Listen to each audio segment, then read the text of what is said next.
Again, Dan Towery, operate Ag Conservation Solutions down in Lafayette.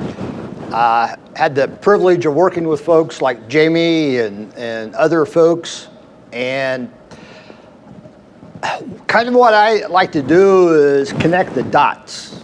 And we've kind of gotten into a mindset, if you plant cover crops, you're going to get soil health.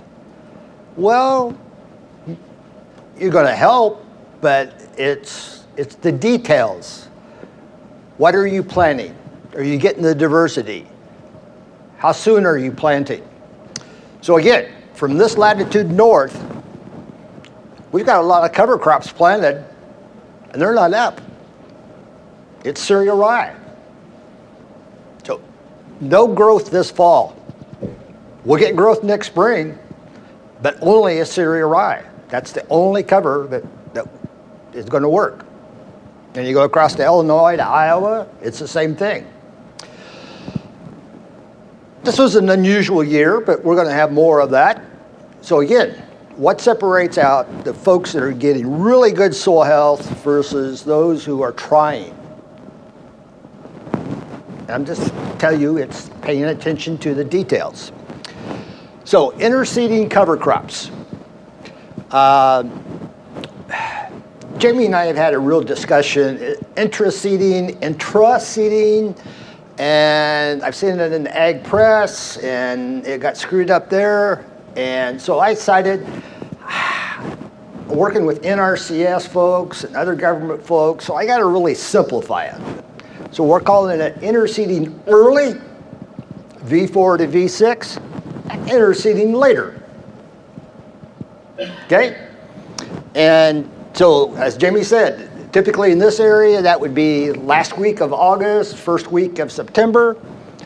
Early would be the middle of June. And so that's the timing we're going to be seeding the cover crops. Well, the high boy, the corn's already past black layer, so you can kind of accept that, but you can't plant a cover crop into corn. It is take all the moisture and take the nitrogen. You'll have a yield hit. Everybody knows that. Well, one of the things I've learned is we have been trained. This is how I learned at university. And you know what? Sometimes things that we have been taught are not true. Imagine that. And as we start looking with healthy soils, there are some growers out there doing absolutely crazy things, and it's working. So keep an open mind. That's all I suggest. I'm slow, okay? I went to Quebec for 4 years to look at interseeding. I knew first year they were lucky. Second year, damn, if they weren't lucky again, they're going to crash and burn. I know it. They'll crash and burn. Went back to the third year. Acres are still increasing. Went back to the fourth year. Damn, acres were a third higher or more again. And I talked to some of them that spoke English. I thought maybe I was losing it in the French translation, but no, it was working there. So I got, okay, we're gonna see if we can make this work.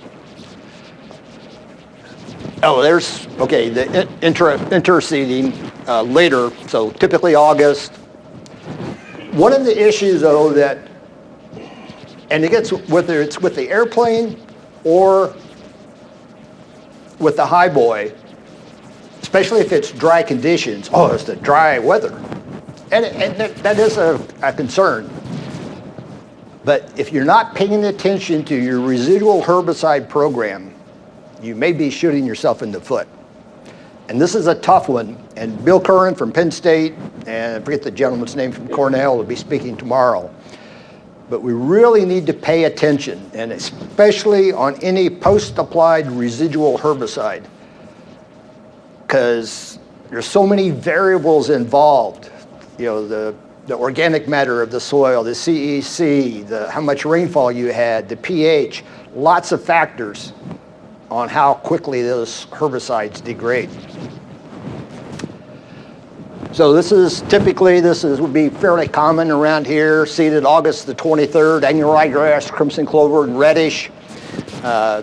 Corn was harvested September 21st. Pretty good stand. You can harvest when you have that cover crop out there, whereas if you didn't, if it's on the wet side, that root system will help hold you up. There is limits, but it will help hold you up. It's off to a good start. Remember, all we're talking about, taking the sunlight and putting carbon in the soil. We've got a head start. We're putting more carbon in the soil, and if that seed was still in the bag, waiting until after corn harvest. I added a new category, seeding later. Seeding early, seeding late, and this is seeding later.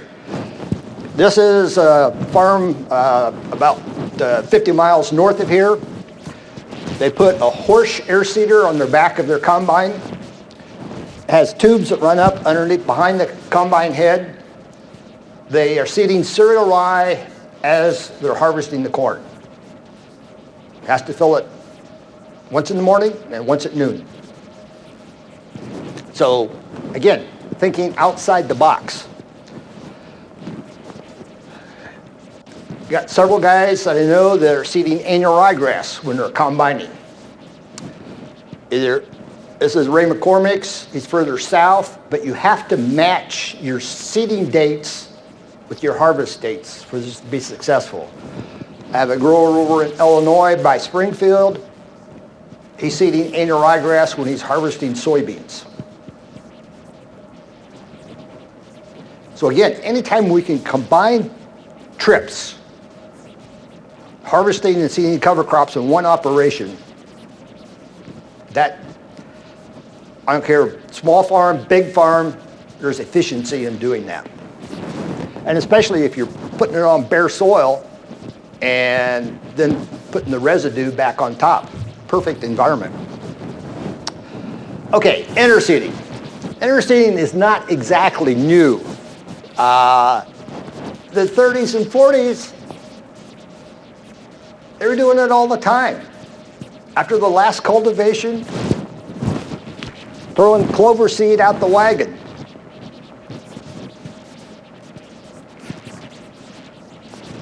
They were doing it. Where did we lose that knowledge?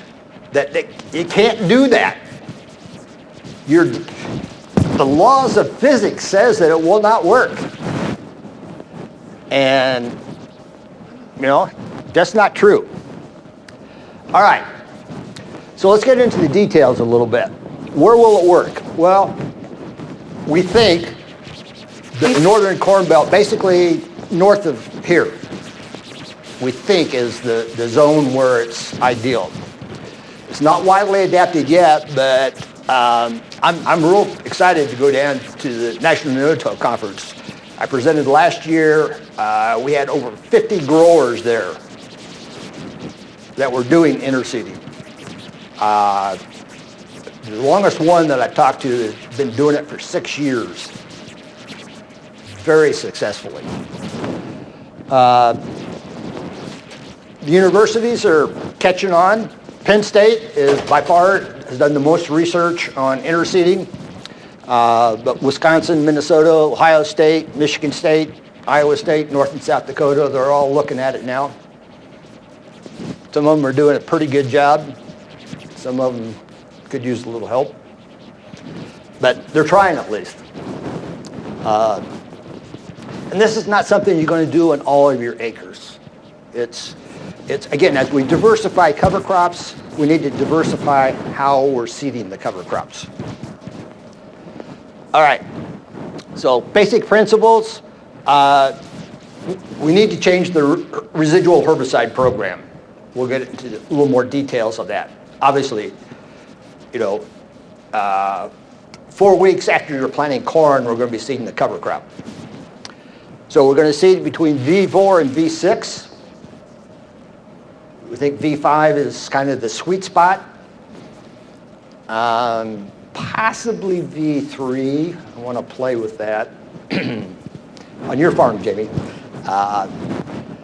So basically, the covers grow 6 to 8 inches tall.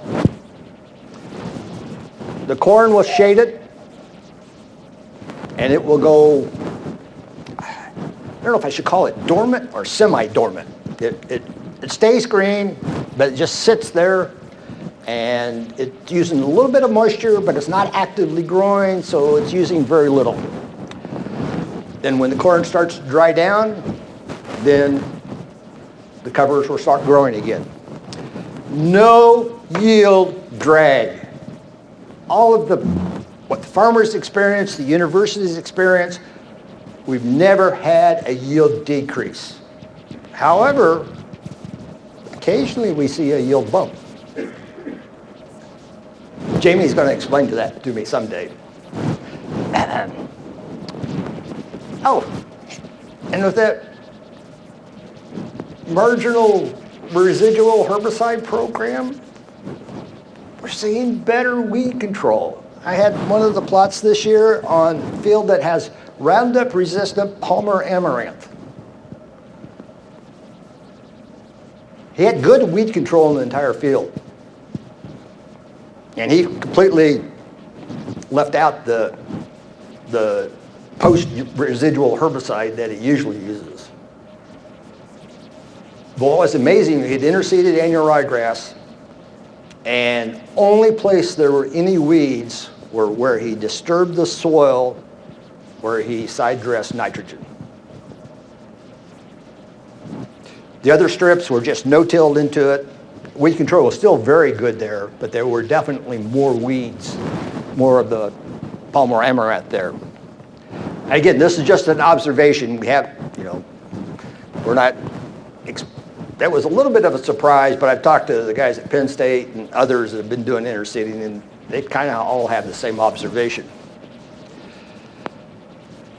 So that allows you to get diversity into the crop rotation because you're starting them before harvest. Yeah?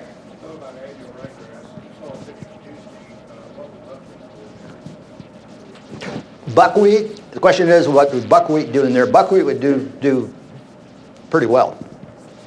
Pardon?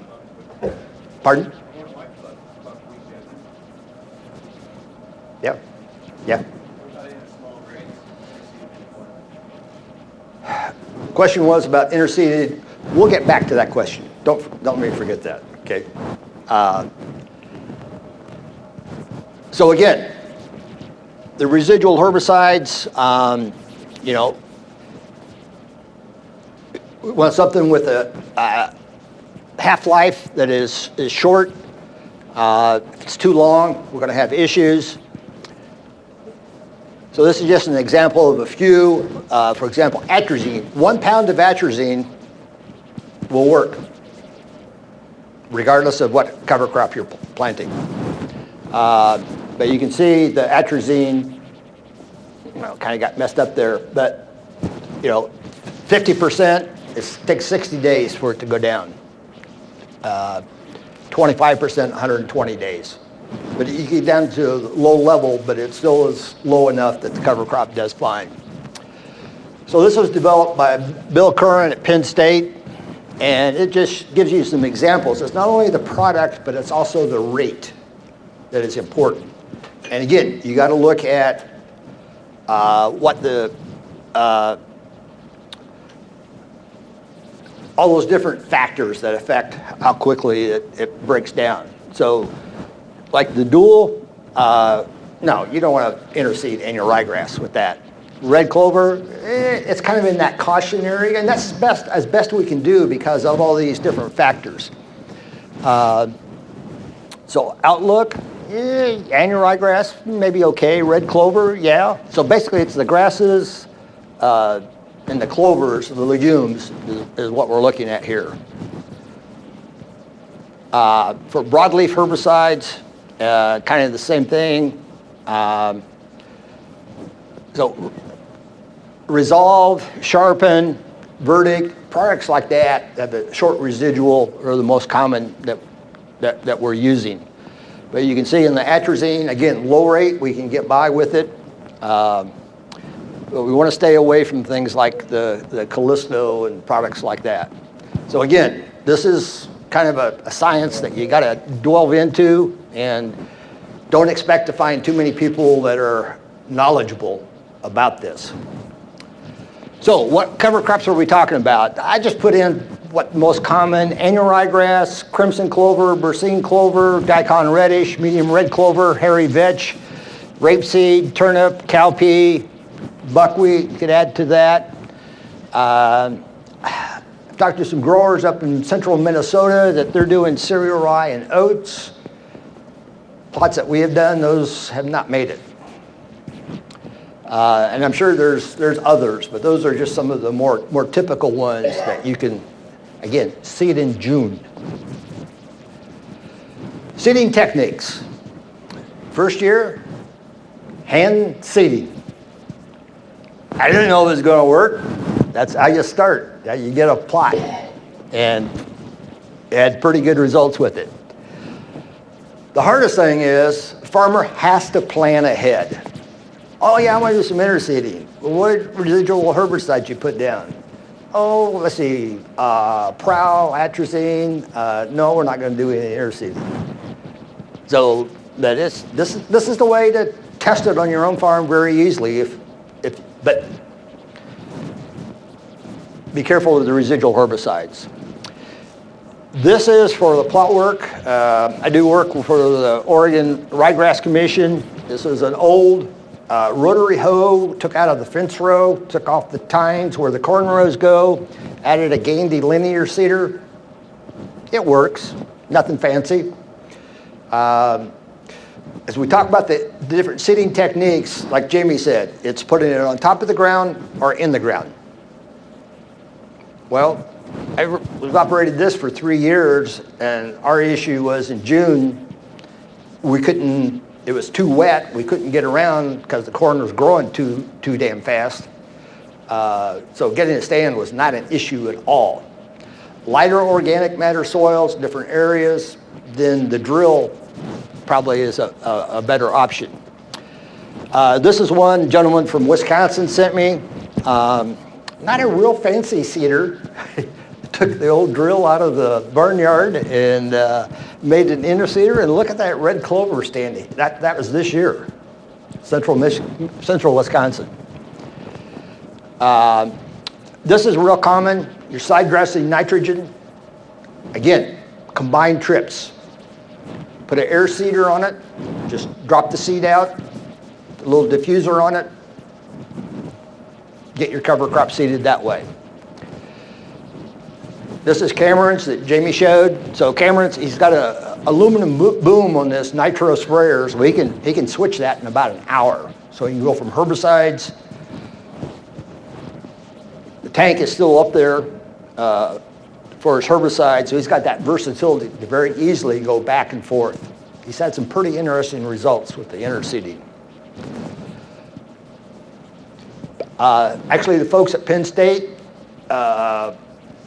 marketed. This is interseeding drill. So you can see it's got 3 rows in between the corn rows. You can also spray herbicides and put on your nitrogen all in one trip. Yeah.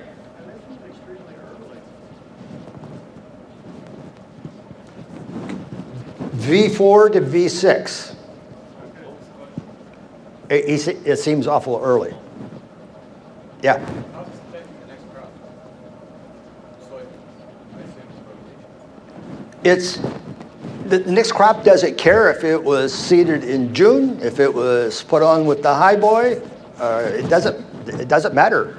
It's just whatever cover crop you want for that following year. I mean, having cover crops versus not cover crops or different cover crops, I mean, some of these clovers can get pretty expensive. So I'm kind of curious how that affects the soybeans. Well, again, you want, it's just like with regular cover crops. You want to put the cover crop plan for the next cash crop. So I wouldn't want to, again, if you're, depending on what your crop rotation is and your cover crop selection. Yeah.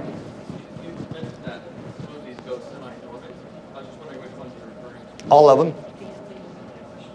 Oh, he was asking about which ones go semi-dormant. Basically all of them. Because it just seems like the point of a cover crop is to have it outcompete other, weeds, at least for weed control. So it seems kind of. Is this mic working? We don't have any weeds. I know. It's what we see. It's what happens. Very few. So, I think they're up to making this to 8-row now. I think. I'm not sure exactly. So it's size limitation. This is one guy in Iowa. Again, air seeder. Getting this cover crop seeded. I think they're actually here, BZ Manufacturing. They've got 2 rows in between each corn row. So you're getting with the drill, so you're putting it in the ground. So Pennsylvania, lighter organic matter soils. Soil doesn't hold as much moisture. They found more consistency with that. Okay. So some of the details, because Pennsylvania, our results, we've seen about 80% success. We lose the stand sometimes. And plots I had this year, and we need to do it another year to confirm, but it looked like we had no issue of corn population less than 36,000. However, if populations are above 36,000, then we probably need to make sure we've got an upright leaf instead of horizontal leaf architecture. Horizontal leaf blocks a lot more sunlight, and it starves the cover crop for sunlight. And I put this to farmers with more than 4 years experience simply because you can't do that. Everybody knows that. And so that's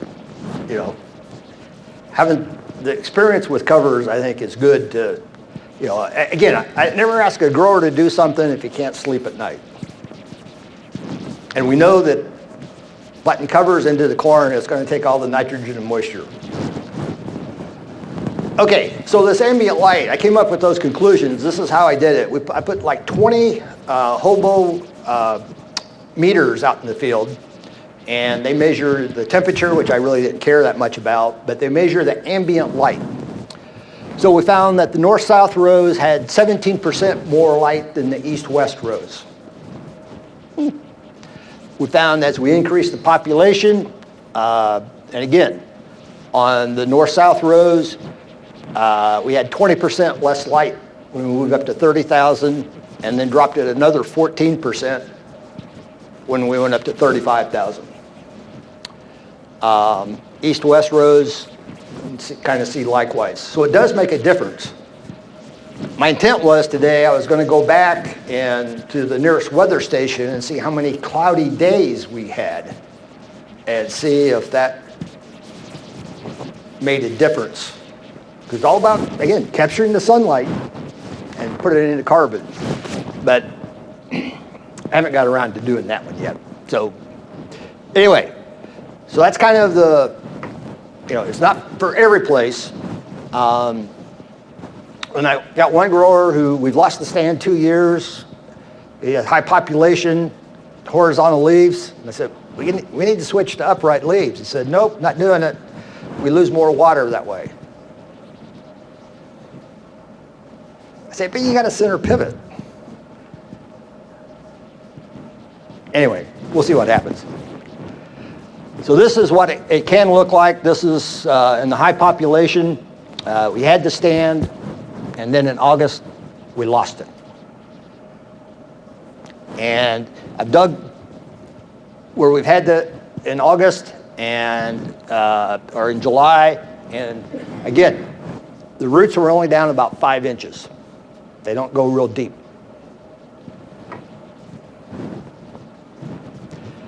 But that's what it looks like now. This is what we're after. Instead of having something, maybe cereal rye in the ground that hasn't germinated yet. We've got something green out there growing. We've got roots down there probably 24, 30 inches, easy. We're going to have a lot more root exudates coming out. So this is part of the systems approach to take it to the next level. Yeah. No, this is in November. I know, but in the spring, as it's starting to warm up, isn't that much closer to setting seed and becoming an issue? Okay, the question is about annual ryegrass in the spring. What about it?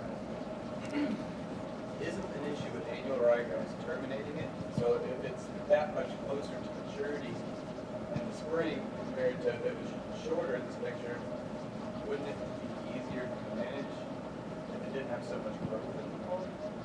Well, it has good growth in the fall, but it won't, you know, it kind of starts over again in the spring. And it's not like it's that tall and it's going to go get taller. That kind of height, it still is probably going to be 8 inches, 8 to 12 at most when they're terminating it. And one of the things on the annual ryegrass, I mean, some of the guys who had trouble killing it because they go too early, so they plant green and then spray it, because they will wait until the ground's fit to plant corn. And that solved their problem with terminating it, or having issues with terminating it. There's some stuff on the web you can take a look at. Use caution. Well, you always use caution on the web. There's some good information, there's some bad information. But there's also another opportunity to bring the cows back. You got some free grazing in the fall if you want. So Jamie keeps telling me that next year he'll have cows, but it's always next year. So we'll see. So anyway, that's about Interseeding. Yeah.